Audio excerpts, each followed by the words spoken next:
Uh, 26 in Fahrenheit. I have no idea. I'm in England. Ask me a question where I'm realistically going to know the answer. Google 26 in Fahrenheit.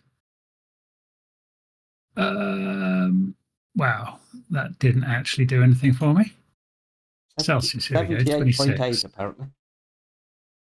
Convert. Yes, well done. Cookies for you. Different kind of heat over there, though, right? Because we get that horrible, like, damp, crappy heat over here. Yeah, moist. That's the word I was looking for and trying to avoid. Don't worry, Sunday comes fully equipped with a thunderstorm following the 26-degree heat. I knew somebody had noticed the word moist. You just can't not, can you, really? Moist is a interesting word. Well, let's get going then, because we've got quite a lot to cover today. I have a list of notes as long as Fred's tail, or something like that. That's pretty short. Yeah, it is pretty short. I was thinking that doesn't work very well, but yeah. So, welcome to Roundtable 107, on the way to Roundtable 200, where you get to catch up with the team. That's what we do here on Tuesdays, find out what we've been up to, our plotting for the coming week. And thank you all again for spending a little bit of your Tuesday evening with us. So let's crack on and get into the nitty gritty. If you can, and you want to, then please give us some love on YouTube. We're so close to cracking 200 members now, it's ridiculous. And it's been like that for some time. So if you can, head over to the YouTube channel, the socials, give us some love. That would be awesome. As we've just discussed, weekly maintenance tomorrow will be very, very, very quick, unless I get up late. So it's going to be a quick reboot of the servers. And that's it, really, I think. So it should be really nice tomorrow. So let's start with community news. I was just thinking, repeat the bit that we just did earlier, so we've got it on stream.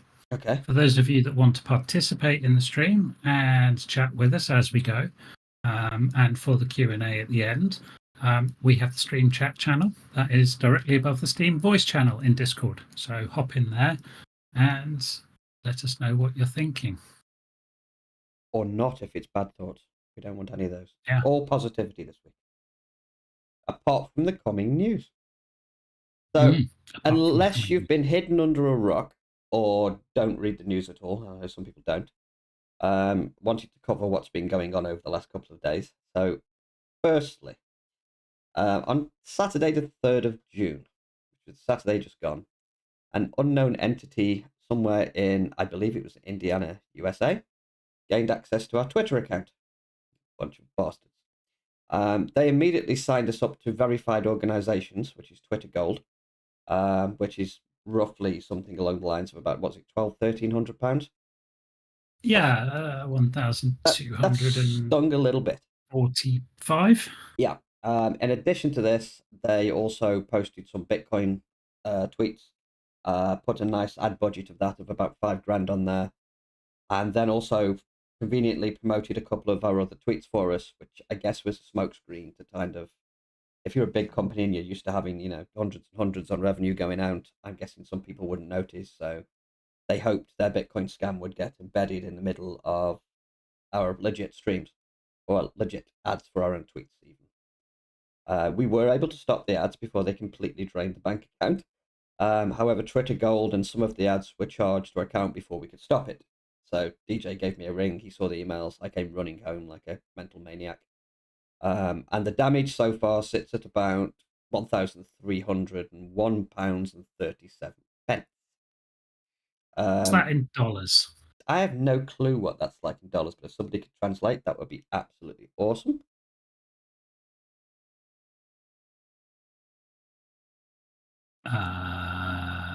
But the good side of things was nothing else was compromised, and we got to it, changed all passwords before anything else could be accessed or abused. So yeah, that's about $1,600. Yeah, $1,700. So the situation is as follows so far. We've put in tickets with Twitter. all communications with Twitter are via email only. And there's also a certain amount of characters you're allowed to type in the form. So that's all being contested. The bank's been notified, that sort of thing. Pretty sure we're actually going to get things back. It's not in our usual behavior, and we don't have any access in the US anyway, so it's going to look suspicious as heck. First and foremost, then, what people have been wondering, asking, I've had a few DMs. No, we're not going anywhere. It's going to take more than that to kill us. We're like cockroaches, and we will persist to the end of time, or as far as we can. If you would like to help out, there are supporter packs. There's Fed shards to buy. We're not asking people to do anything at all that they're uncomfortable with.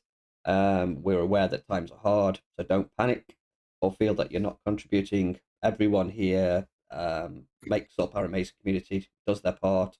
People vote, chat, generally be friendly.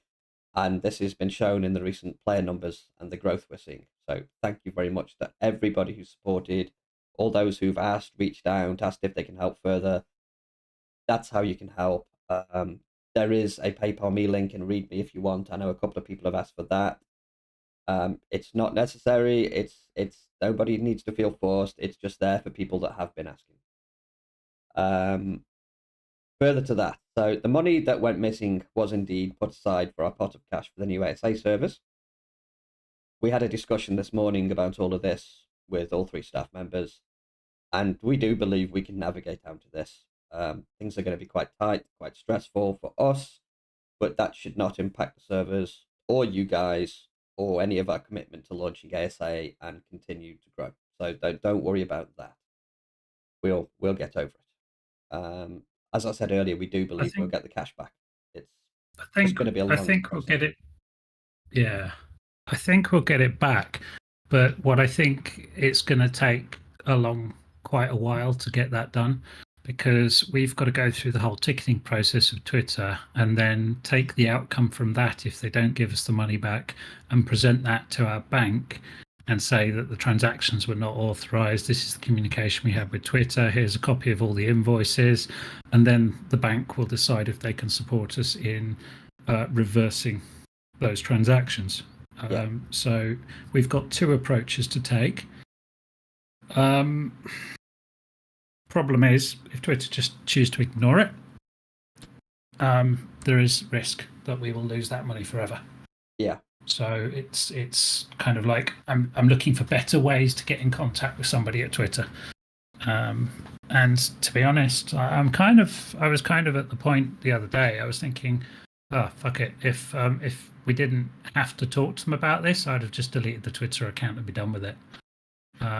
Because trying to actually talk to them about something important or something that's important to us, it might not be important to them because they're turning over tons of cash. Is so difficult. It's ridiculous. So most things now, isn't it? It's all done digitally. No one really responds that fast. Yeah, they're busy. That's what we're trying to do, Dr. Smiley. We've raised it as an unauthorized transaction with the bank, but the bank say that they want our communications with Twitter and copies of the invoices and stuff first. So if Twitter just plain refused to respond, I'm not sure that'll be enough to do it, because it's an online, it's digital service, it's instantly provided. They're not obliged to actually refund us, as far as I'm aware. So that's it's different if it was a physical product. If anybody does have direct contact with Elon Musk, it'd be amazing. Just let us know if we've got any like secret billionaire philanthropist party attenders here. That would be cool. But saying that, I don't want my car put into space. I just want some new wheels on it and it to pass its MOT. And generally not be banged up while they're trying to get it MOT'd, right?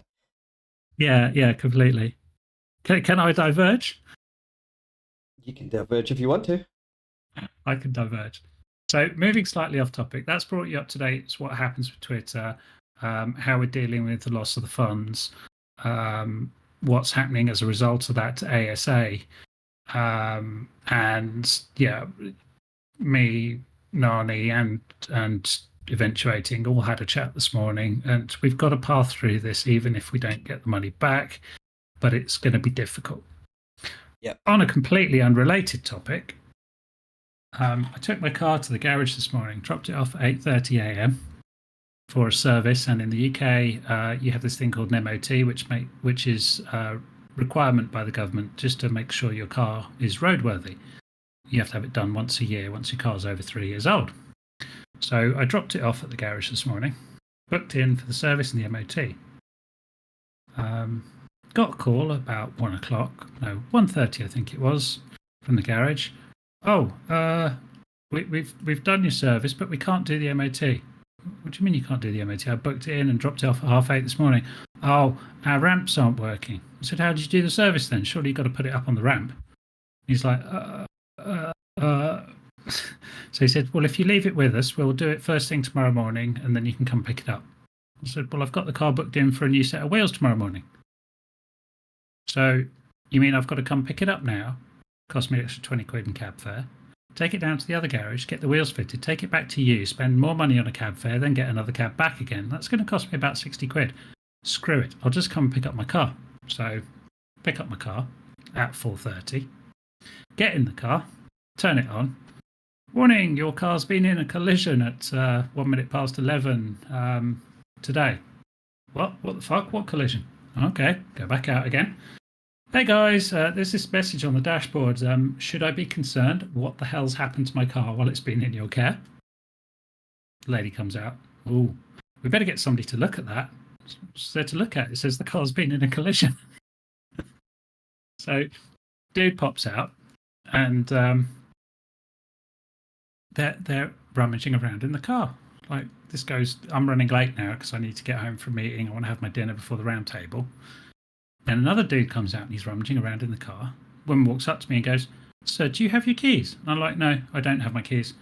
I gave them to the dude to take the car off to look at the problem. She's like, okay.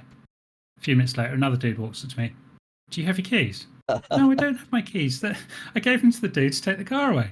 So a few more minutes goes by, and these dudes are rummaging around in the car, and it twigs in my head. They're looking for the car key. Okay, they could have just said, do you know where the key is? So I walked over to the car, popped up the center console, and goes, you looking for this? The key's in the center console in the car because it's a wireless key. And they're like, oh, we asked you if you had the key. You said no, I didn't. It was in the car. So anyways, they couldn't explain to me why the car thought it had been a collision, and the end result of that was, it must have been a ghost activation. We'll just go reset your car's systems and it'll go away. Wonderful. So I'm like, great, that's absolutely fucking wonderful. So later on, there's going to be a message going out on Facebook at Mercedes-Benz with the exact same thing I put in general chat earlier. Man walks into a garage at 8:30 for a service and MOT, picks up the car at 4:30 with this message on the screen. What time did the collision happen? Because the dude asked me, did you bring the car in because of this message on the screen? I'm like, either I'm a time traveller, which I'm not, or you just can't read. How could I possibly do that? At 11 o'clock, I was at home on the phone. Anyways, not a good day. No. People, they're amazing, aren't they? Yeah, pretty much. Shagster, that GIF that you just posted, that's why the ramps weren't working and they couldn't do the MOT. So digressions aside then, things we are doing about this then. So security is going to be ramped up a lot. Not that it isn't already, but you know, as you grow and things get bigger, you get targeted a lot more. So password managers, master passwords, and some guidelines on what we can and can't use with software, locations, devices, etc., etc. So it is going to get looked at. God knows how it happened. I don't think we're ever going to know that. But just wanted to say, Leslie, thank you so much to all those that have responded, both with kind words, by subbing. I know we had a few new subs, supporting directly via the PayPal link, and you guys are utterly the best. So that's pretty much caps that off nicely. I think a lot to digest. I'll finish and then you can go on. And we've not Yeah. started on Game News yet. So what I wanted to say at this point is, does anybody have any last minute questions on what we've just covered before we get into games? And while you're typing those questions, Yes, feel free to digress. it was just Twitter, and every account that we have has its own unique, stupidly secure passwords, uppercase, lowercase, special digits, characters, all sorts of random shit going on. So we kind of feel that or we're pretty confident that it was just that password that was somehow sniffed, leaked, session hijacked, something along those lines, that they were only able to get into that one account. If anything else had been breached, then we would have been in a lot more trouble. Oh hell yeah! And there's much worse things you could do than post a few ads on Twitter. Oh, totally. We were lucky in a way and unlucky in another. So if there's no overwhelming questions that anybody needs to ask, we'll move on. I'm going to start with Rust this week. So news for Rust this week. What have we got? So the wipe was completed last Thursday and is currently working okay. The kits for this month have been totally overhauled to be much better value, much more use to you. Quite happy where the kits are at now. We had an addition of customizable vehicles and an addition of pogo sticks.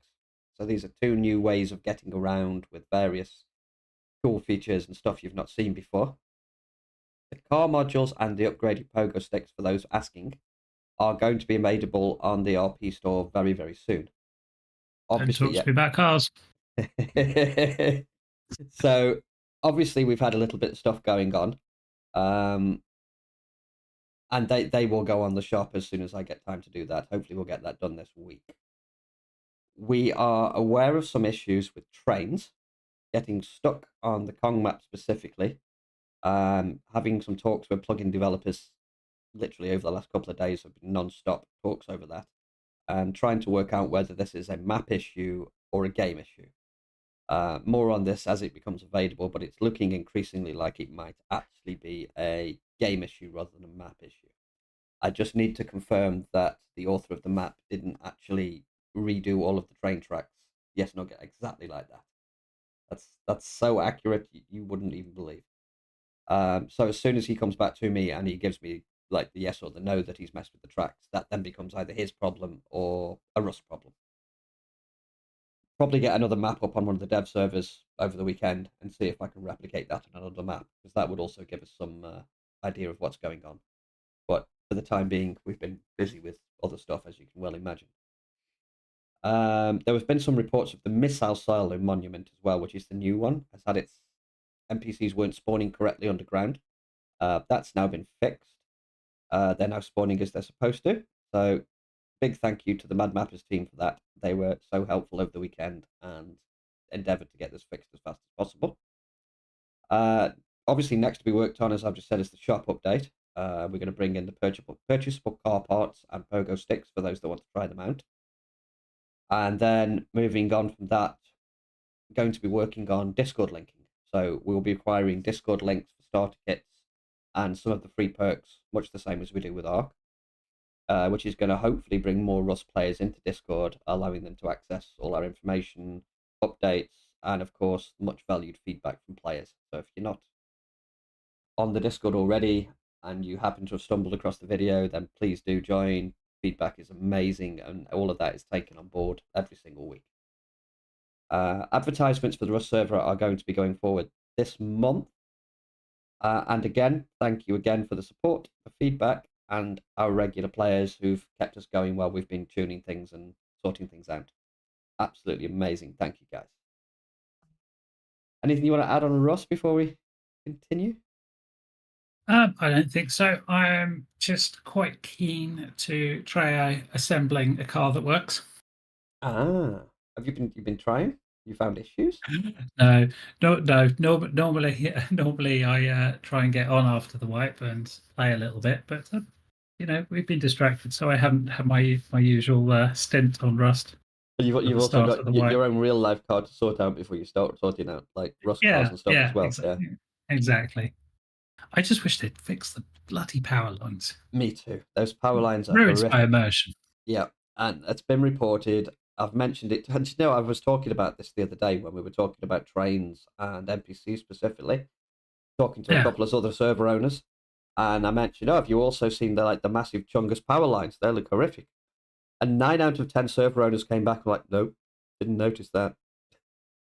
How Uh, can you not notice power lines that look like they provide like oil through the Channel Tunnel? They're huge. But yeah, apparently it's not being reported as a lot of people are not noticing it. And I can't believe no one's noticed them so far. It's incredible. So shocking news this week then. I have some 7 days to die news for everybody. I Um, saw this. yeah, there's some real crazy stuff going off with 7 days to die. So let's dig into that. We're expecting to see an announcement soon from the pimps. The fun pimps are the guys who make the game regarding a new dev stream of A21. Um, take that as you will. I'm not saying at all soon because we all know how that goes. But there will be what I'm being told is kind of a final dev stream before they push it. Again, pinch of salt. We'll see. They've been saying this for like 2 years now. I also had an interesting conversation with a few of the server admins as well. I was talking to Tracken, who's the guy who puts together our server manager for 7 days, and a few other guys chipped in on the conversation, and everyone was discussing what they've heard rumor wise with A21. So the first thing that struck me was a lot of people seem to be talking about changes to the way 7 Day actually works in regards to multiplayer. And there are talks of them making 7 Days more co-op focused. Specifically, I have been told that they've mentioned an 8 to 12 player co-op experience only, which is kind of slightly concerning if they're not going to be looking at the multiplayer server kind of area as well. I don't know how true this is, but it came from a couple of people who have been reliable in the past and are not the kind of people who are just listening to random crap going around the internet. So we'll see what happens there.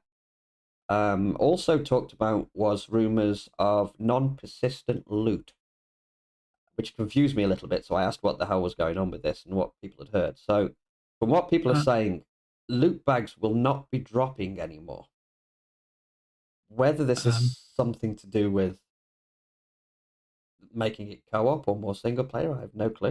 Are you going to say something? I will just post it in stream chat. Okay. Okay, so we've had official release notes as well. 5 a.m. this morning, by the looks of it. Okay, I haven't had a chance to look at those yet. Is anything like that in those patch notes? We have environmental art being overhauled, graphic Okay. design art being overhauled, Yep. new doors, Yep. loot container changes, world water, hazards, gore, new locations, tiered POIs down from 5, 4, 3, 2, 1, all been redone. Lots of POIs been redone. Yep. 692 new shapes. Yep. Heard about that. So they have Uh, mentioned some loot changes. That's interesting. POI and biome difficulty improvements, POI localization, infestation quests, Yep. random world gen updates, Yep. chunk reset system, survival rebalance, crafting skills system, perk overhaul, perk book reworks, perception and spear overhaul, recipe tracker, crafting station quality selection, loot balancing, starter quests, HUDless mode, spawn near backpack.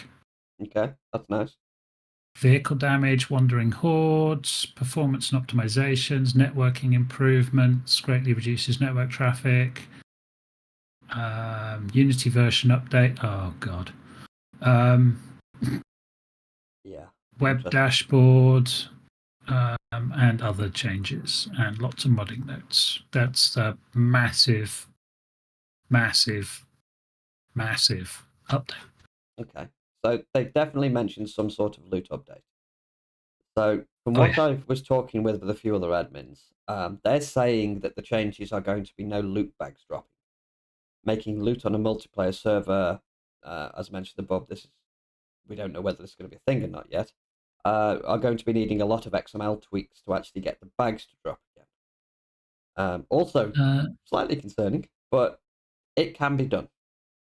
It does say zombie loot bag drop attempts are triggered on chunk load. Okay.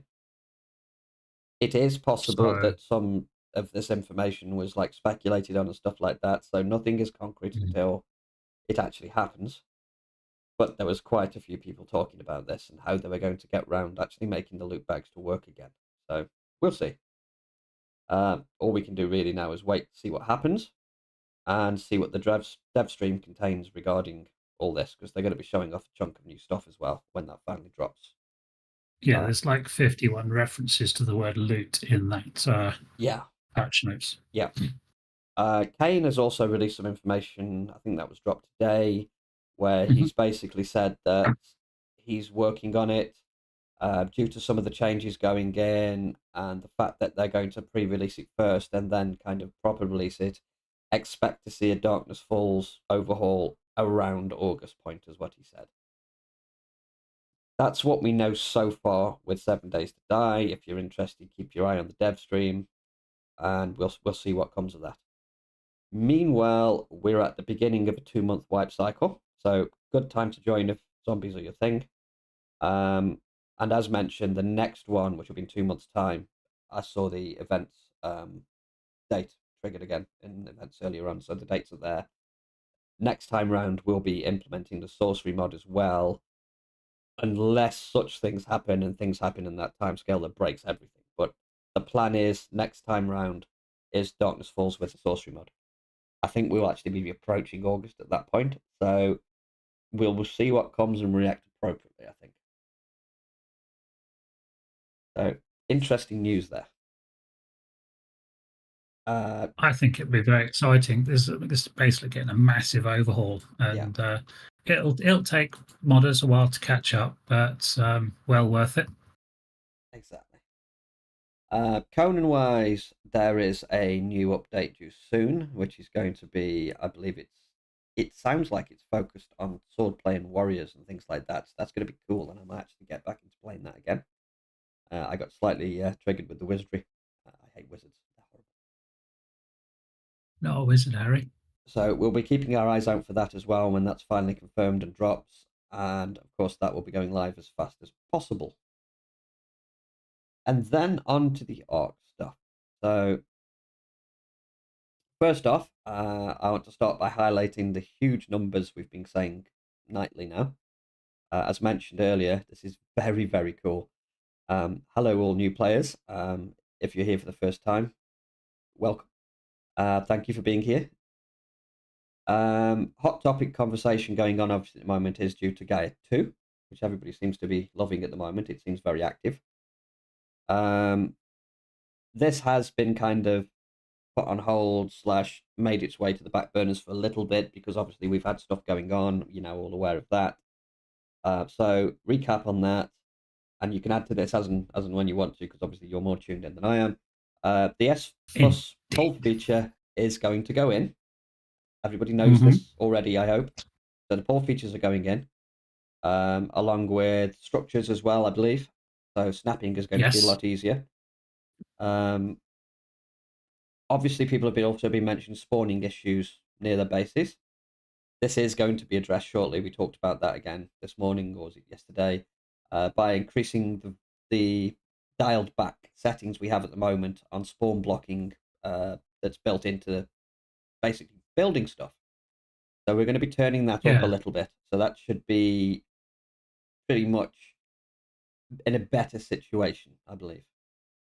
So on the main arc cluster, to prevent or to give people as many resources as possible and allowing you to build near things without blocking them from respawning, the respawn distance from a foundation or structure is turned down massively, and people use feeding troughs to, kind of block their base off from having stuff spawning in it.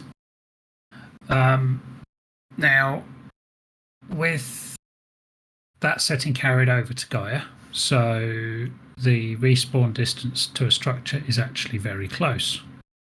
So what I'm proposing is the first step of it, we turn that back up to default. So structures start blocking stuff respawning much further away, uses default vanilla arc values. But what I want to try and avoid is the state that we've got into on the main cluster with Gaia, whereby there is no need to use any of the defensive structures or defensive dinos or weaponry to defend your base. As you can pretty much, on the main cluster, plop a trough down, put some walls up, job done. You never have to worry about your base again. It's kind of zero risk. Both Gaia and Docs are not really meant to be that way. Well, not in my mind, not how we want to do it. We want there to be some challenge to maintaining your base. We want there to be a little bit of risk, especially if you choose to build in some of the riskier areas. So I kind of think that we'll increase the spawn blocking radius on normal structures, but I'm a little bit hesitant to immediately drop in something that'll block a 20 tile radius, which radius being out in one direction, so it's 20 in both, so that's 40 in total. But yeah, so we just got to be a little bit careful about that we don't kind of just turn it into a fantasy version of the main cluster. Yeah. So yeah, like Nani says, S Plus is coming. It will be cut back to the features that we have talked about in the Gaia channel. Nothing more. So have a read back. So I've asked all the players who have the Gaia role on Discord, because you can have separate Gaia roles, separate Docs roles to the main Arc role. That allows us to talk to you directly and make you aware of changes. If you've had that role, then I've pinged you and said, what specifically do you miss from S Plus? And the overwhelming feedback is the building system, the main structures, and the pull system. Yeah. So we'll start with that first. Sounds good. Also aware of reports of the farm command not working. This is due to the fact that in the config for that plugin, there are specific dino paths, and Gaia has obviously added quite a lot of new different dino types.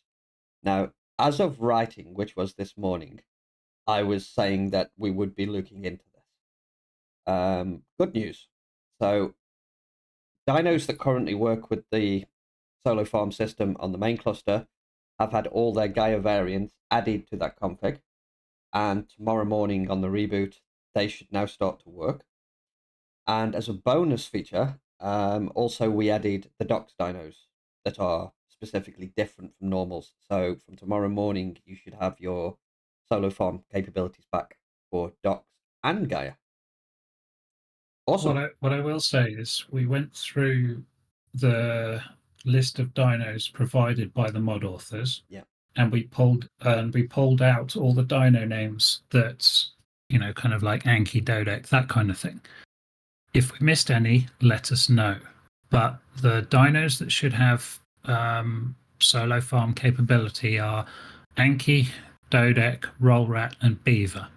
So if we've missed any of the variants of those, let us know. Okay, cool.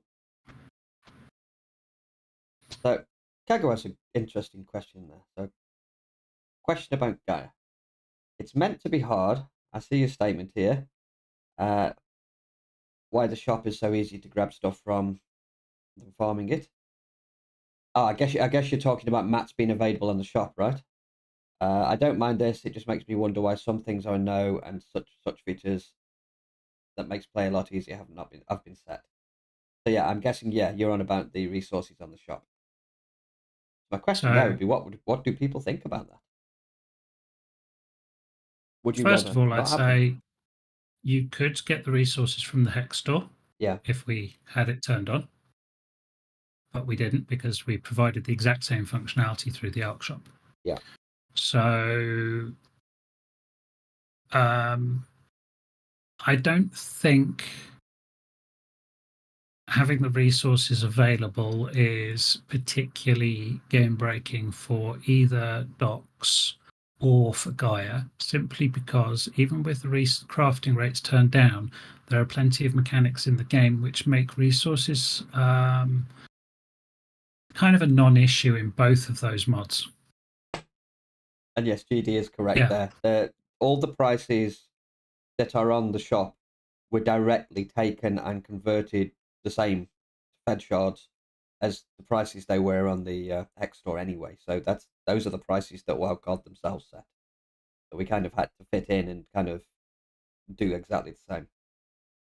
And a question about engram points. Okay, shoot. I mean, the resources aren't really going to massively overbalance you in terms of comparative power to other players and making it so you can get ahead too fast. There are always other ways of doing it. What would really overbalance it is people being able to buy like level 200 plus dinos ahead of other people and stuff like that. Yeah, the Gaia resources you can't buy. We're not adding those. You've still got to farm those manually. You've still got to follow the Gaia progression system. There's no jumping around that. It's For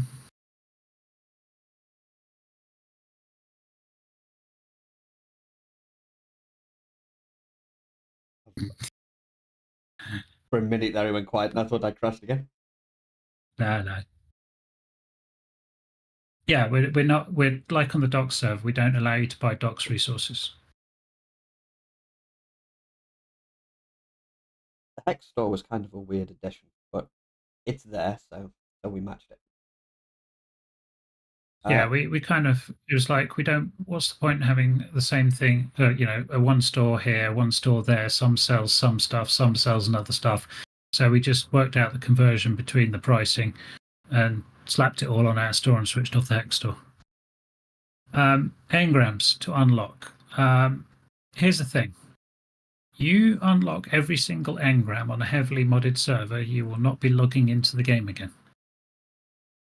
It's too much data. I think the question was, are we giving the same amount of engram points that we give on the PvE servers? No, we're not. Okay. There's more engrams to unlock on the PvE servers, on the main cluster. The recommendations that I've had for Gaia in terms of levels and engram distribution is run it at vanilla level system. That ties in with the unlocking of the docs engrams and vanilla engram points. We allow mind wipes on the F2 store. You can buy a mind wipe. They should be on already. They'd be in the kit section, I believe. We may not have fully populated that. If they're not, you can still craft mind wipes. There's no problem with that. You can buy the resources to do it from the shop. Oh. If they're not, we can have a look at that. That's no big. Yeah, of course we can. Yeah.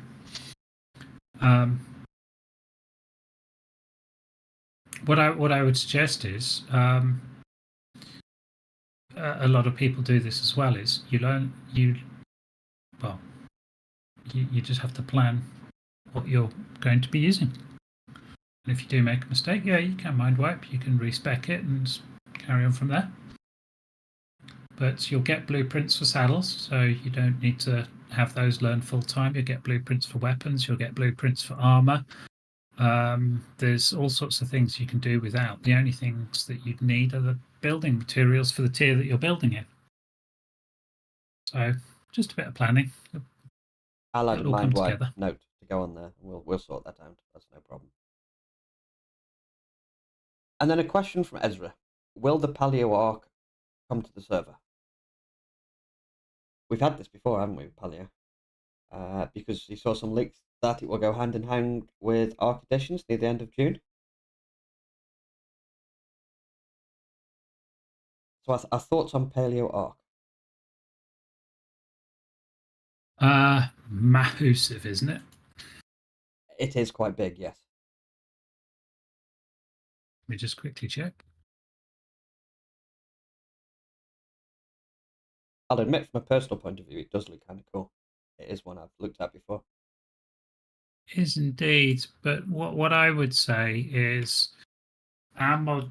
This is my thoughts on it, and obviously need to discuss. But I think our mod list for vanilla Ark, shall we call it, or Ark Survival Evolved, is pretty much fixed.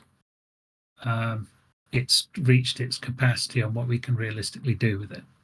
However, when Ascension Ark Survival Ascended comes out, I think that would be a good opportunity to completely rejig our mod list and add more stuff to it as time goes by and as more mods are released. Sounds cool. I'm sure quite a lot of the big ones will come to ASA as well eventually. We have varying load times for our Arc servers. Some people can take less than 2 minutes, and some people can take half an hour. I don't think it would be fair if we threw more gigs on there, to be honest.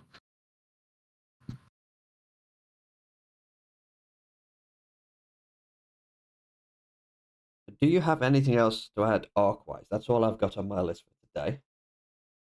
So no, not at all. Anything else? Any dying questions people need to ask?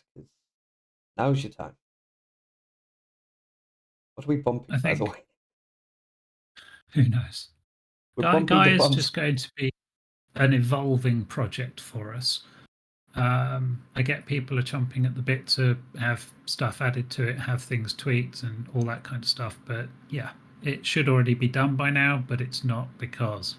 Okay, so I see the question that's been bumped. The Forsaken Oasis trophies, can these be made transferable? Forsaken Oasis? Yes, what is a Forsaken Oasis trophy? Can someone elaborate or explain to us? Valguero.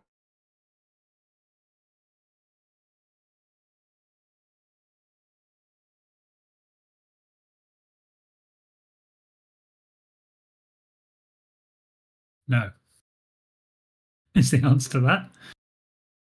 If you want transferable boss trophies, you have to kill the vanilla bosses. Simply because the trophies are used in crafting domination Rexes. The most powerful player obtainable, potentially the most powerful player obtainable dino on the cluster. And we want you to fight the appropriate difficult bosses. Yeah.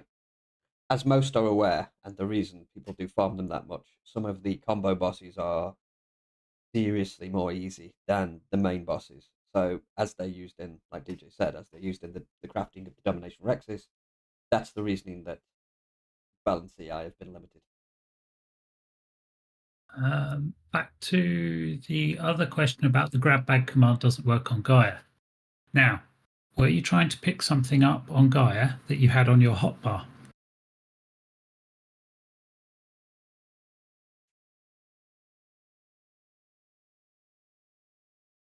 Because I was on Gaia the other day and I spammed a load of shit out of my inventory and immediately mashed B and picked the whole lot up. However, when there was something in one of those bags, like a so say the bag had a load of stone in it, plus it had a sickle, and I had the sickle on my hotbar, it would hoover up the stone but not the sickle and give me the error message, you don't have enough space in your inventory for that item. Because when you pick up stuff that's on your hotbar, it goes straight to your hotbar, and we don't want it destroying the stuff on your hotbar. Can't pick up, just drop from hotbar. Okay.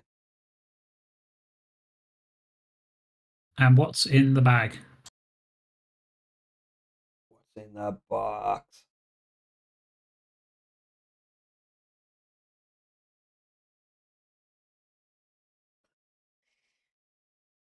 What is in the box?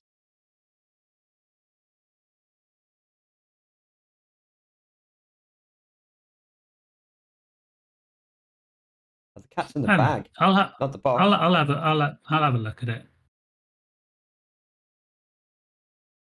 Is anyone willing to show me a solo recorded video of Alpha Rockwell? That's a good question.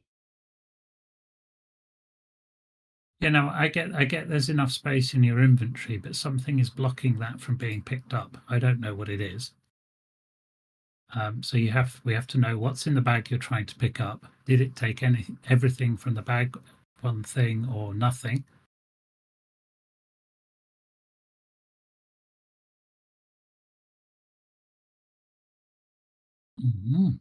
It'd be broke then. Alpha Rockwell, by the way, is actually I have soloable. no idea. I've seen it done. I haven't got a John's video done of it. it, but John did it with a tech suit and a shotgun and soloed the whole thing. On this cluster, yes. Yes. Yeah. Eventuating Oh, is and our other purple ninja. He's pretty cool with arc. don't forget the cactus broth. And the cactus broth, yes. But it is definitely doing it. And I watched him do that. It was pretty impressive. He also soloed the tech cave in nothing but a tech suit and a gun too. That was also quite impressive. Yeah, jealous. Shotgun cactus broth.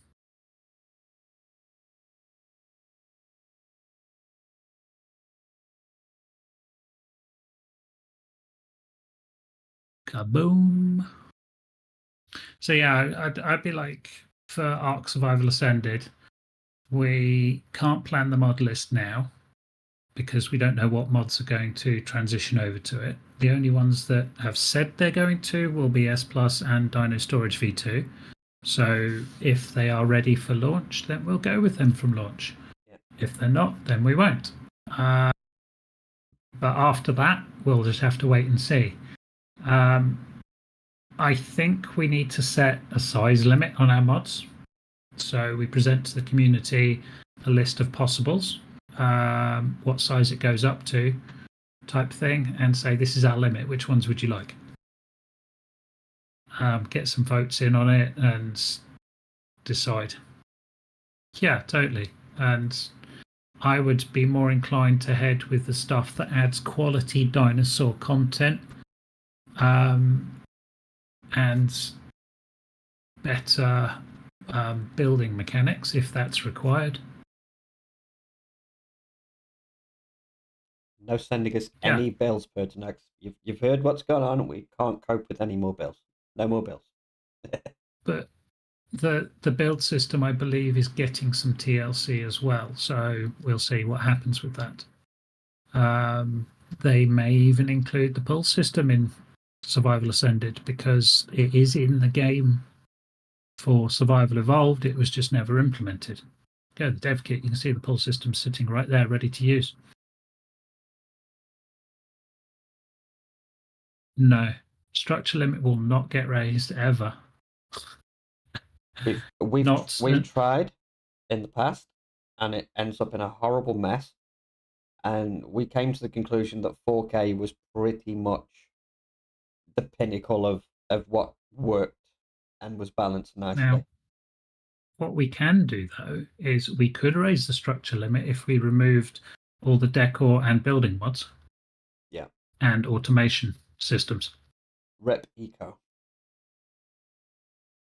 Not so much. Well, yes, that's Yes. a lot of textures, and that does slow people down in loading and stuff, but that won't bring the server to its knees. It's all the stuff around automation and things ticking over all the time and all that kind of stuff. If you go with a vanilla server, you can have much higher structure limits. Dino sitting out is, again, exactly part of the problem. The more dinos you have out, the more things that the server has to cope with, the more things people have to render in, and the slower things get. Everything that does something has an impact.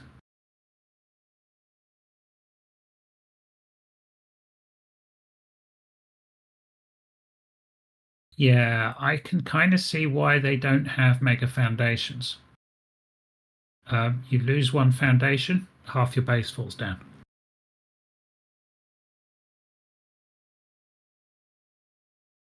Yes, I agree, Theo. Nugget has done some amazing work with 4K buildings.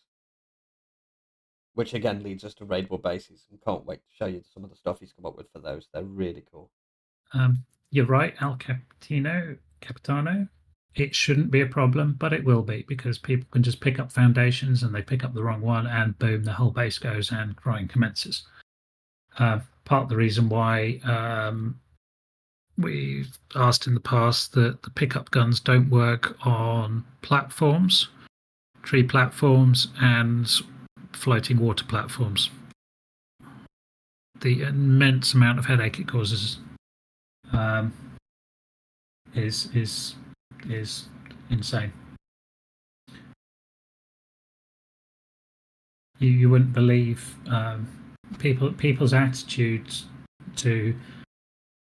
I accidentally picked up my foundation. My whole base collapsed. Can you get it all back for me? And when you say no, it's like, why not? You must do this for me now. I have actually personally had a couple of cases where we've we can't bring the whole base back because obviously the whole server would need to roll back. And the answer we get generally is, well, that's okay. What about everybody else? It happens. It does happen. So I'd rather not get into that one. There's pretty much, I think we're at the point now where there's pretty much a reason for everything on our main cluster. And it's just letting people know what those reasons are and why we do things the way we do things. Obviously, we miss things, and yes, we do get things wrong. And people find the bugs for us all the time, and we try and fix them. But yeah, it's kind of like there's generally a good reason for it. Yeah, exactly that, Chunky. It's all good, let's do it. It doesn't affect me anyway. I will also add to that, though, the majority of everybody is perfectly cool. It's just you always get those few, and it's just like life, isn't it? There's always that one. Mm-hmm. And they always seem to end up in the ticket system somehow. Oh, while we're on the topic of tickets, please, when opening a ticket, click the right button. Yes, that's worth going over, actually. If it is an ARC-related ticket or a Rust-related ticket, please hit the right button and fill in. I've had a few tickets recently where it's like, I need this sorted out, and we're having this problem. Well, what is the problem, and where is it? Yeah, who are you? What server are you on? What's your tribe? More detail on the problem, please.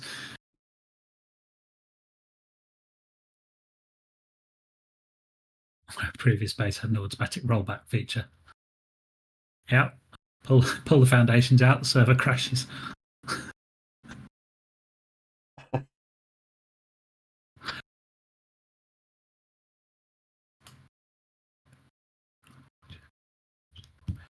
Looks like Paleo Arc is well maintained and well updated.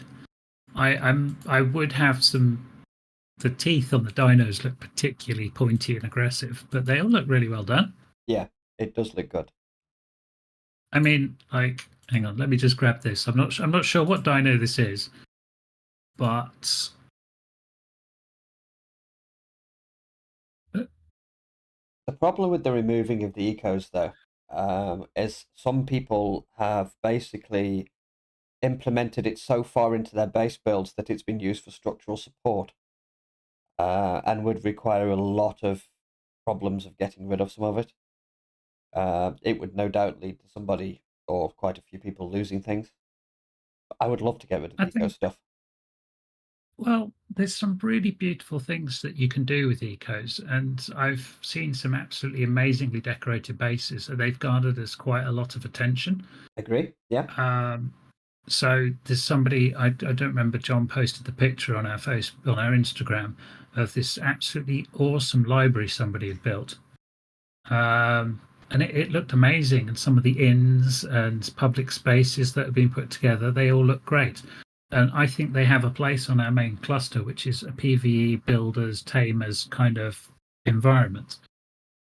But when you get onto things like, Docs and Gaia, I don't think the eco stuff has much place there. Also, we need to decide with ASA, or we've already got ideas about it, but what's the direction of that server? Is it going to be difficulty and progression? Is it going to be building? All that kind of stuff. Do we have a build server where we have loads of cosmetic mods and people can build some awesome stuff?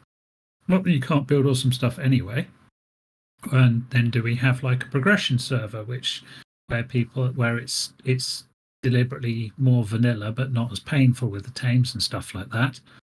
And people can actually progress through the game and feel like they are playing the original Ark experience with scary jungles and terrifying dinosaurs and uh, survival is not guaranteed type approach. That base, by the way, Nugget, is one of my favorites. It is awesome. Yeah. Love it. Your attention to detail is staggering. I really do like that base. It's one of my favorites on the whole cluster. See, now we need a picture of that and put that one out. I reckon that would get promoted. Yeah.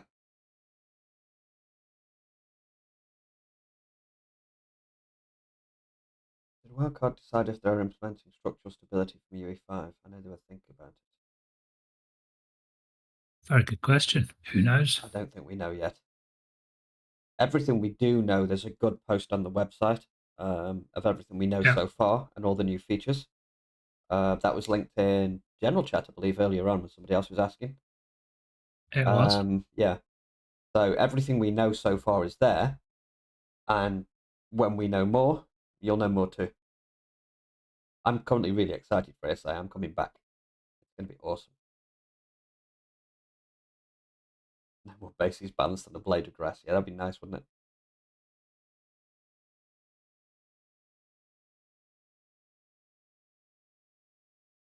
Castles and Keeps has its place. I kind of like Castles and Keeps. Yeah. Kind of on defense about the sci-fi, although I kind of like it in certain situations. I think it's useful. But at the same time, I'd be like, you don't need it. You can achieve similar awesome looking results using tech and other things, I think. And there's another creature vote going up at the moment for ASA Ragnarok.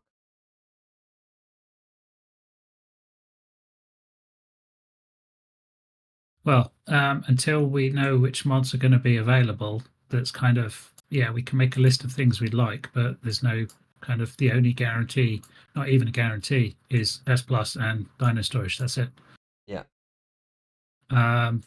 Gaia is being rewritten for ASA. I know that much. But I haven't seen anything else. I mean, like, even with Dino Storage, I'm on the fence about whether or not it's actually going to be available when ASA launches, because the guy has been super busy with real life.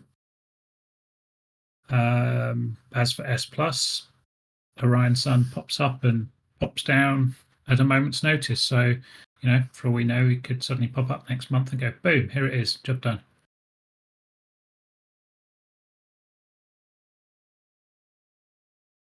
Kraken is apparently porting KBD. Well, I haven't heard much from Kraken in a long time.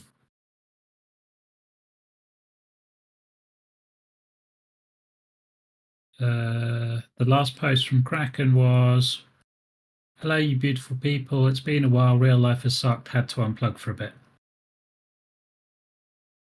And no, I don't have time to work on my Regenesis mod. It was bold, ambitious, and unfortunately not going to happen." Not seeing anything in his announcements.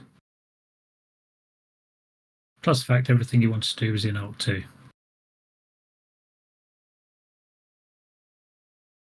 So unfortunately, I've had to make a decision to put a pin in it. Some stuff I've already worked on may show up elsewhere. We shall see. I don't know. There's nothing official from Kraken, from what I can see.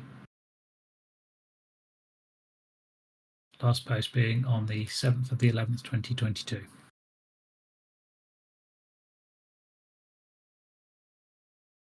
And then yes, there's the ever ongoing debate between S Plus and SS. There was a reason we moved away from SS, wasn't there? SS, made by Legend. Mod status is currently taking a break. Last release of the mod was on the 1st of December 2022. However, S Plus has been updated since then multiple times.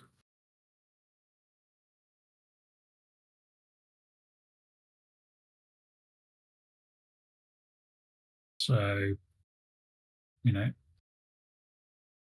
last announcement from Legend, the guy who authors SS, was on the 14th of December. Yeah, it was 14th of December. So keeping an eye on all of these things. But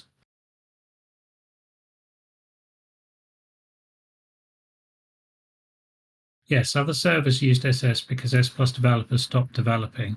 But he hadn't, and he carried on.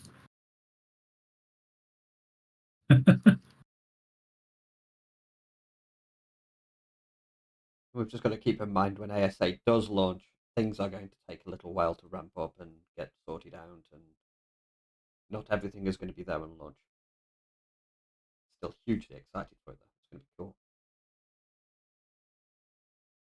So S Plus got 1, 2, 3, 4 updates in March and one in April. SS hasn't had any updates since December. Yes, nominal structures, and there was another one, Architect Plus or something. Yeah, Propagator is not coming to SS as far as I'm aware. Doesn't fit with his vision of the mod. Unless he's changed his mind on that. We currently have 82 players online. This is cool. Where is everything coming from? We should give something away when we hit 100. 100 concurrent. Yeah, totally. Yeah, 100 concurrent players.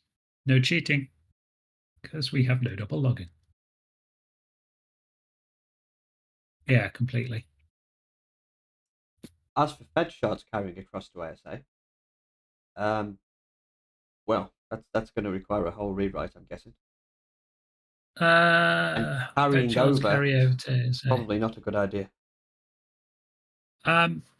No, I don't think we're going to. It'll be highly unlikely we'll have the currency system available on launch. To set some expectation there. However,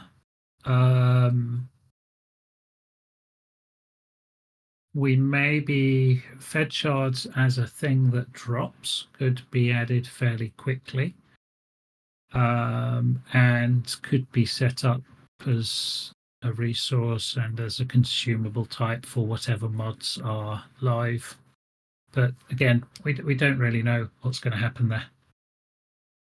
Think of it this way: when ASA launches on the island and Scorched Earth, it's going to be like installing Arc again for the first time. Yeah. All we will have control over is whatever server-side settings they give us, and then we can add stuff to it as time goes by. So it will be a brand new, fresh Arc experience. It will look different. It will play different. It'll have slightly different features. I'm hoping it's like playing, it's like Arc's launched again type thing, and you have that excitement. You're crawling off into the bushes, and suddenly this thing jumps out at you, and you're scared out of your pants. But yeah, so we'll obviously tweak what server-side settings we can to make the experience as enjoyable as possible, but it's going to be a survival game. Yeah. It's going to take a bit of time to get to grips with things, but we'll be on it as fast as we can.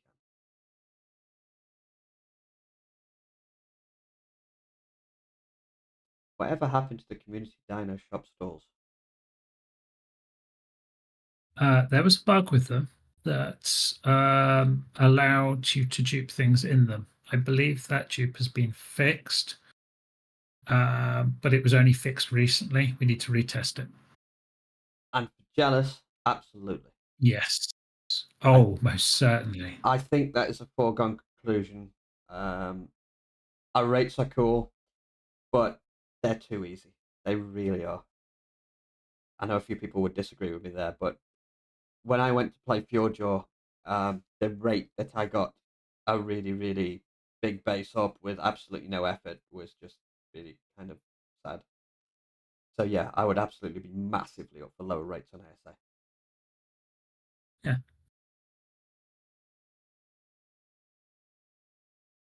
It's literally like smack a tree and put your base up at the moment. Um, I think as it's going to be a fresh experience. It should be challenging to get. Well, it should be possible to get your first thatch base up. There should be some level of progression from the different tiers, from thatch to wood to stone to tech, metal to tech. So you shouldn't be able to just go in there immediately throw up a stone base that's like 20 by 20 and slap some large dinos in it and like job done. ASA, by It the should be. way, Ark Survival Ascended. That's the new UE5 overhaul due in August. Now, yes, I agree, Dr. Smiley. Keeping the taming multipliers would be a good thing. Yeah. That's part of the reason we've tweaked some of the settings in Gaia to see how that balances out. The Gaia farming rates are at 1 times, the taming rates are the same as our live cluster. I don't know if there's anybody still about who is unaware of what UE5 actually is. But if you are not aware of what UE5 or Unreal Engine 5 is, there are some really cool YouTube videos out there at the moment. If you just search the phrase, it's going to be so sick. It looks gaming is going through a big change at the moment, and the future looks very, very bright. The future looks very, very bright as long as they polish the product. Yes.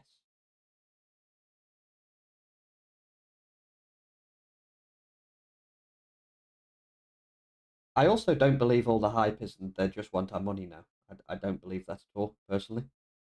Um, what they said originally probably was a little bit optimistic, but with a huge rewrite, porting everything into UE5, and the team they have, who wants to work for free? Yeah, check out the post on the website about what we know about Ark Survival Ascended, and it should become immediately apparent this is not just a texture update.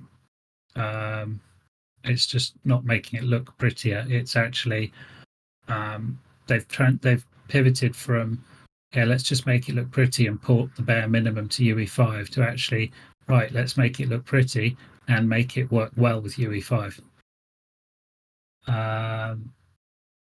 Now, yes, they did say ASA would be free, and I think in some delusional way they tried to stick to that by offering it free when you pre-ordered Arc 2, which, you know, um, in terms of cash, would have worked out better because Arc junkies will buy ASA and will buy Arc 2 just to see what it's like and whatever. But they kind of realized when people fed back to them, it's like, well, you can't ask people to pre-order something they haven't seen. So they're not going to pre-order Arc 2 just to get ASA. But then, so they let us buy it separately. Now, in a way, I think that's kind of backfired because if I had to pre-order Arc 2 to get ASA and pay 50 quid for it, I get 2 games for the price of 1. So I don't have to play Arc 2. I could just do the pre-order to get ASA. But now I've got to buy ASA and I've got to buy Arc 2. Okay, I might not buy Arc 2, but I've still bought ASA, and that's the price of what it was to buy Arc 2 and ASA. So all this bitching and whining has actually put you in a worse position. You're now getting 2 games for the price of 2 instead of 1 for the price of instead of 2 for the price of 1. I kind of understand people's trepidation with Arc 2 because we've seen nothing so far. And a bunch of changes we don't even know what they're going to do with yet. So I kind of get the trepidation there. Plus, with the recent spate of games releases from most of this year and the back end of last year, we've seen what happens when people just impulsively buy things without any clue of what's going on. I mean, the list of games that have been terrible over the past few has been that kind of long and varied, hasn't it? But hey, there's always Diablo 4. I hear that's good. Can anyone remember what the pricing was for R2?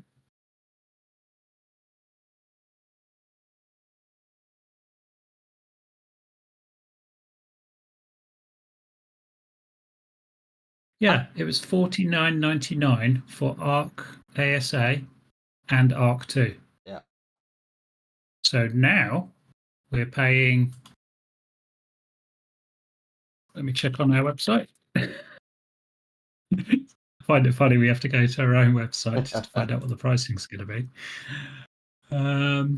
Now we're paying. Oh, click on the right article. Here we go. Now we're paying $59.99.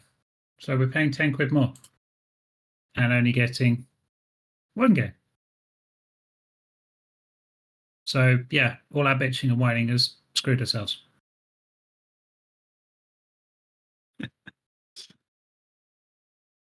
Yeah, you do get the DLCs, admittedly. But they go on sale. I don't know. It's just like, yeah, here's ASA with all the DLCs, but you don't get all the DLCs with Arc 2. I have no idea how the hell that's going to work. Who knows? You've also got to wonder, is for all the veterans that have played Arc, are you going to play? You are now, because you're going to pay $10 more and get all the DLCs. But previously, would you have bought all the DLCs, or would you have got the first two maps, got the free DLCs, and then downloaded the free maps that are going to be released on the mod store?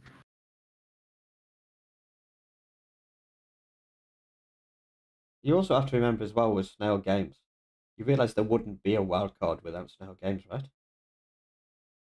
So not completely evil. Yeah, they're a necessary part of the machine. Yeah. Unfortunately, you always need somebody sitting behind the good stuff, making with the money. I don't think they actually sold their soul though. The story No, is from Wildcard. because well, they Eagle, still have some control, don't they? yeah, but the issue with the whole Wildcard Snail Games thing is Jeremy Stiegels, who founded Wildcard, was at the time he conceptualized all this actually working for a different company, which was also, I believe, working on a Dino game. When Yeah, he decided that he didn't agree with what was going on with that particular game, he left and he founded Wildcard and then announced he was going to be making his own Dino game, which eventually went on to be Ark. Now, the company he was working for actually sued him right up the butthole for, I can't remember, was it 3 or 30 million? It was a big amount of money, based off basically laws concerning the same ideas and conflicts of interest and things like that. And he would have ceased to exist from the first if they hadn't bailed him. So selling Soul out is kind of a bit of a strong thing. It's kind of like they had to. They had no other choice. Otherwise, we would never have received Ark. yeah, and given the number of hours we've all put into it, I think they've produced something good for us.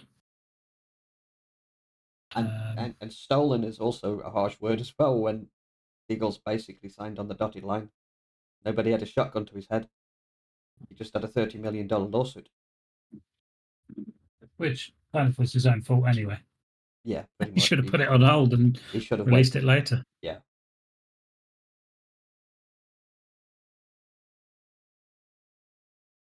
Snail did Atlas, didn't they? Snail have done a few, and I agreeably they're not the greatest. They're quite big in they're Chinese, aren't they? Yeah, They're quite big over there. They do a lot of mobile games and things like that. I agree. Yes, Atlas is dead and broken. But a lot of videos out there at the moment slating Ark, slating Wildcard. There has been some controversy over the conquest servers and people getting banned, but this is just how it's the differences in kind of Western gaming, Eastern gaming. It works completely differently. It's the reason that most people or most big gaming companies do segregate certain communities off to their own places because the way they play is so monumentally different. Yes, China is one, Russia is usually another one, and it's just down to fundamental differences. And yeah, also a good point there, Chunky. Yeah, they're a business. They exist to make money, otherwise they wouldn't be a business. So And interestingly, back to what if we're you talking. one sentence and I'm done. No Interestingly, worries. Stiegels as well fought back very, very hard about putting things like NFTs into Arc. Wildcard themselves are very, very, very on board with the players. They he does not want at all to turn it into a blockchain game or an NFT game. He's openly said that that is not what he intends to do.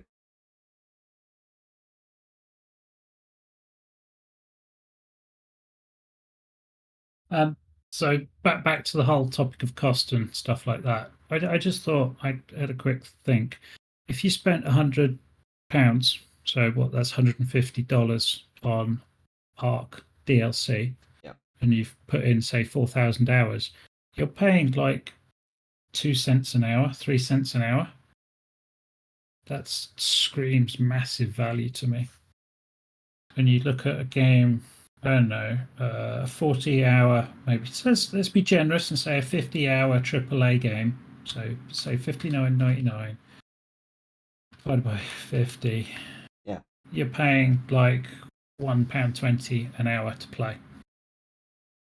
It's another reason I'm actually It's stoked for ASA because I've had four and yeah, a half thousand hours out of Arc. Thoroughly enjoyed every one of them, and there aren't many games out there that can testify to that.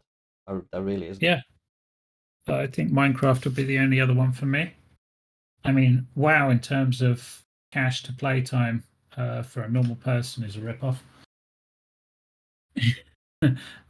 So any subscription, any like where you're paying for, I suppose they put out the content and they make you pay for the DLCs as well. But then the servers cost a chunk to run, so they've got to do it. Are you actually getting paid by Dota now, Becky? I guess I see this coming up a lot. Are you under contract now?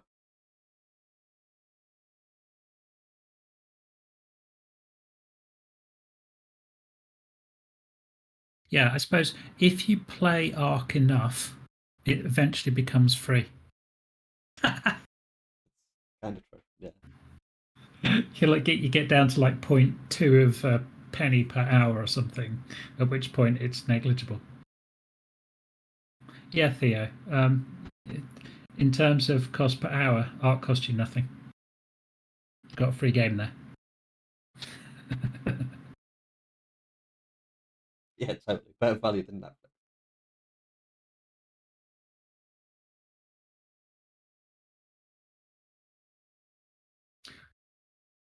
Um, I don't know. Savage. Maybe, maybe not.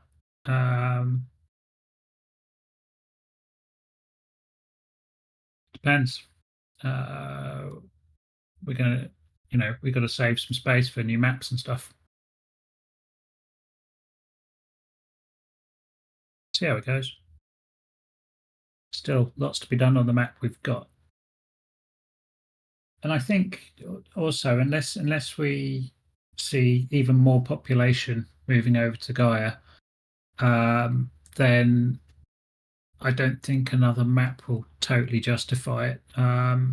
With docks, like we have 10 players on at a time on our docks server. That did not warrant two maps. But if we get to the point where we're hitting like 20 or we're capping the server for Gaia, then yeah, maybe we need to look at a second map. But at the moment, we've picked the biggest map we can find, the most varied map and interesting map. And yeah, it's just like, I think there's a lot of space there and an underutilized map that really should showcase itself. I'm assuming that all the spawn issues have disappeared. I didn't think about that. Yeah. No, they haven't. Ah!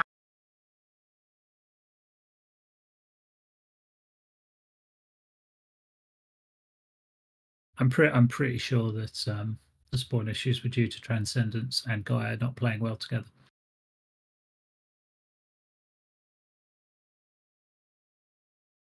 In fact, there wasn't a spawn issue. All the dinos were asleep under a tree somewhere and you just didn't spot them. More than likely. You didn't spot the pack behavior. They were roaming, searching for bases to raid.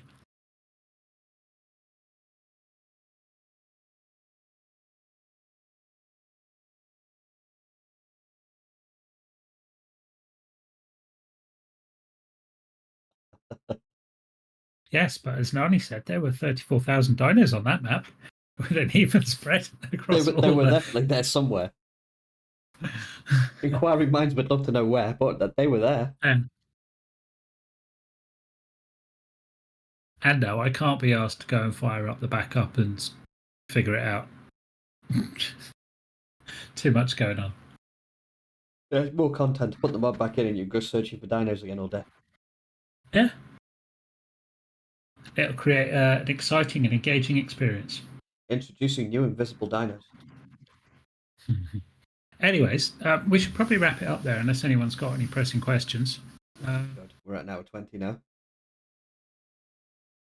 Do we know what the spawn rate for the rhino is? Nope, I don't.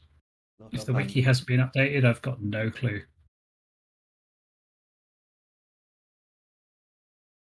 Seen a No few dev people kit have actually release.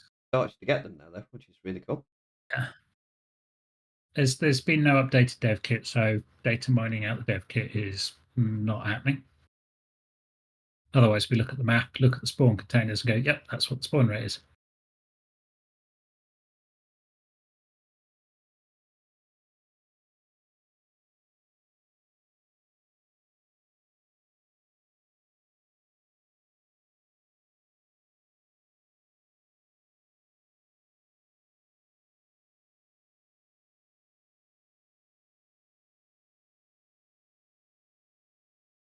Okay, so we will start to wrap up. Did we work out how Mercedes cars managed to crash themselves?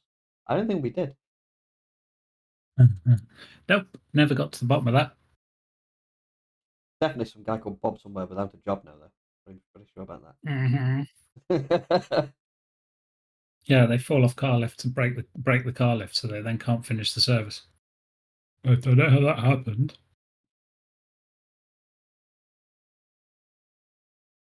We just thought you wouldn't notice. And the guy who actually checked the car over as well also failed to notice the huge message in the middle of the dash. I was going to say, surely the dude that drove the car to the place for me to pick it up went, "Oh, what's that message on the dashboard?" I don't know, leave it there. He won't notice that. It only takes up the whole of the left-hand screen.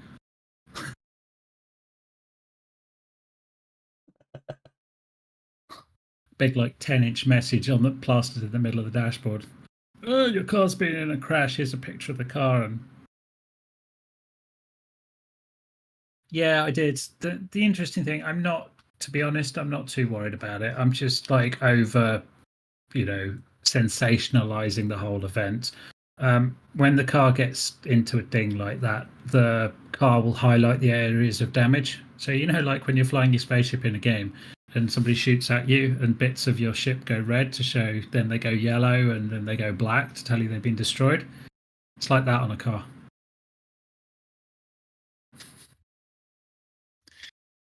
Yeah, like the areas on the car that take, the areas on the car turn different colors, show you where the damage is. And if you look at the picture I posted, you'll see there is no damage area highlighted on the vehicle at all. So there were actually questions about that. Yeah. There were actually questions about that. It was like, why is there no damage? I don't bloody know. Yeah.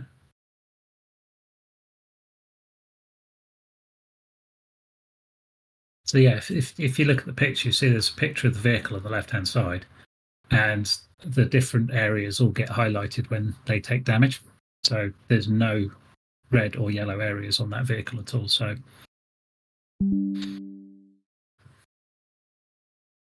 87 it's all players cool. online. It's coming, you know. The 100's getting there.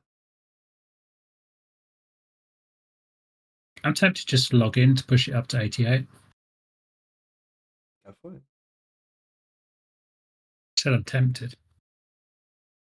Had a busy day today. I want to, after this, I just want to go get myself a nice cup of tea, and I'm going to just chill out for an hour or so and blow some stuff up. I'm thinking coffee, some Phasmo, and then maybe falling asleep. I have a little game which I enjoy playing, like on my lunch hour or whatever. That it takes about 20 minutes per round, and it's a good pick up put down for me. It's kind of game is it? It's like a real time strategy, like Command and Conquer type thing, except it's not. It's turn based, but not turn based in the traditional sense of the word. You place your units, and then the units fight out to the death, uh, battle each other to the death. Then you go into the next round, the units respawn, and you get a period of time to place more units or upgrade your units, change your strategy around a bit, and then they all fight again. That's what they call it, an auto battler, I think. And it takes about 20 minutes a game, and it's good. It's good for a laugh to watch these giant mechs going up against each other and shit blowing each other up and stuff like that. We've actually been playing some Demonologies, actually. Mm. It's a good game. I think it's going to be fantastic when it's been worked on a little bit, and it's a good game as it is, but Phasmo has always been kind of my thing. Phasmo's just so good. There's Demonologies is actually one to look for when they've had another few months developing and adding to it. It looks like it's got real good potential there. there's a free game on the Epic Game Store at the moment, which is it's just a 4v4 Ghost Hunter game.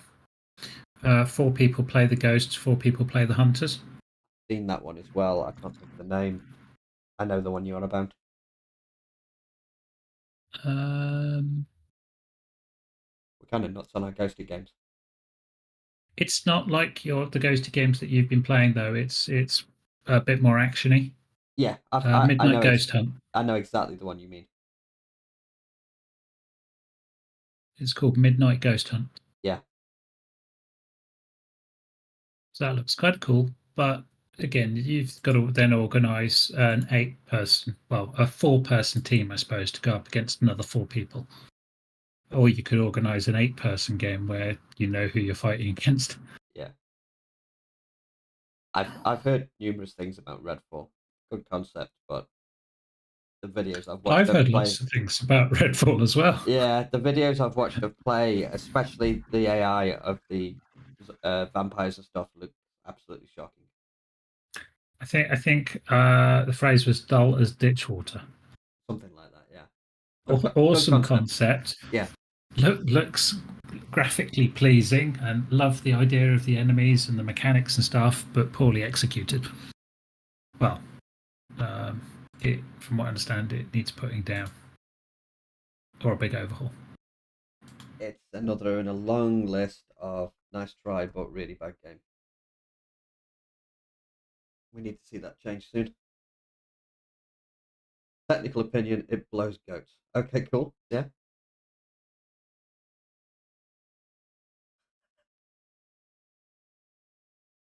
I don't think there's been one thing that's actually caught me recently, apart from ASA, which I'm super excited about, and Diablo 4, which I'm really looking forward to playing soon. Other than that, everything else I think is just. And Remnant 2, yeah, of course.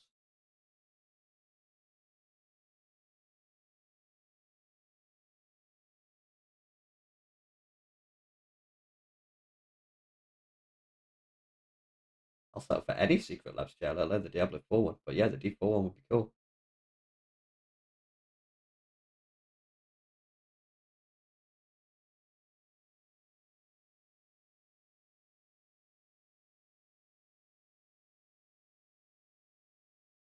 I just wrote D4 on the back of my chair. There we go. Job done. Yeah, big black marker pen. I might do that actually. Just write D4 on the back. Yeah. It's got to be red, hasn't it? Red marker pen. Anyways, I need to depart Okie dokie. because I will end it here then. So thank you very much, guys. It's been amazing as usual. We have been the Wicked Ninjas, and you have all been awesome. And good night. good night. And do I need to? No, I don't. As far as microtransactions in D4, my honest personal opinion goes like this. So many people invested so much money in the pay-to-win mobile game. Was it Diablo Immortal? Was it? Which one was it? Something like that, yeah. That was Immortal. Then why wouldn't they? You have to vote with your feet. And it's exactly the same as all the trashy games that are coming out right now. Stop pre-ordering things, vote with your feet, and it will stop happening. I will say though, microtransactions in games, if you don't like them, don't use them. Don't buy them. Yeah, it's like it's and if you don't buy them, they won't stay in games. But hey, for those of you who are wondering, the bonus experience is back on for the goodbye gifts.